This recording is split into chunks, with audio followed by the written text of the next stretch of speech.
OSHA 510 exam.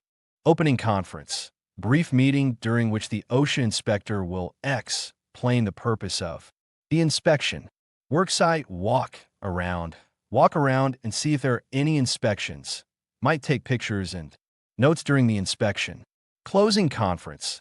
The inspector will disclose any hazards or violations identified during the course of the inspector, as well as any possible violations the organization may face. Citations and fines are not discussed. Only companies may have a focused OSHA inspection. Construction. When the OSHA CSHO arrives at a site to conduct a focused inspection, they will determine 1. Whether there is a project coordination by the general contractor. 2. Review the project's safety and health program for adequacy. 3. Determine if there is a competent person.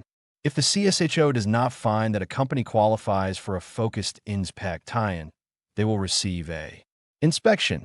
Comprehensive. General duty clause.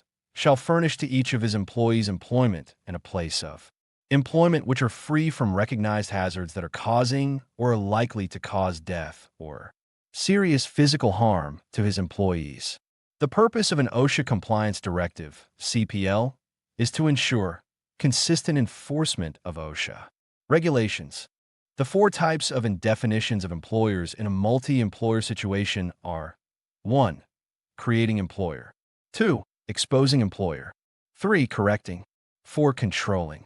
Creating employer. Employer that created or caused the hazard. Exposing employer.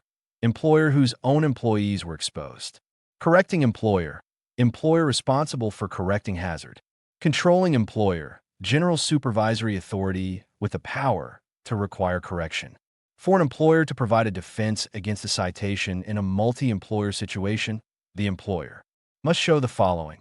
1. Employer did not cause the hazard to exist. 2. Employer did not directly control conditions causing the hazards. 1/2. 3. Employer has taken reasonable steps to notify the parties charged with cause and control of the problem. 4. Employer has taken reasonable steps to keep his/her employees away from the hazard. Inspections must be done by a person competent. The 4 steps in conducting a JSA are 1. Identify job to be examined. 2. Identify steps/tasks of job. 3. Identify the hazard of each key step. 4. Identify controls address each hazard. A safety audit is in nature while inspections are quantitative, qualitative. An audit compares actual performance to a set standard. OSHA record-keeping requirements are contained in 29 CFR, which is a horizontal standard applying to companies regulated by OSHA. 1904. General industry.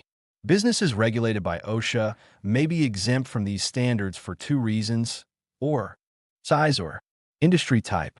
A Eurocent companies cannot employ over employees at any point during the calendar year to claim the size exemption. 10. A Eurocent companies must have a risk SIC or NAICS code to claim the type exemption. Hi. Regardless of exemptions, all companies must report the following to OSHA. A. Fatalities within 8 hours. B. Hospitalizations within 24 hours. C. Amputations within 24 hours. D. Loss of eye within 24 hours. An employer must report any employee, even if not on your payroll, if you them on a day-to-day basis. Supervise. A Eurocent OSHA Form 301 is the Injury and Illness Report. A Eurocent OSHA Form 300 is the log of work-related injuries and illnesses. OSHA Form 300A is the Annual of Work-Related Injuries and Illnesses. Summary. A Eurocent Form 301 and 300 must be filled out within days of 7. Receiving information that a recordable case has occurred.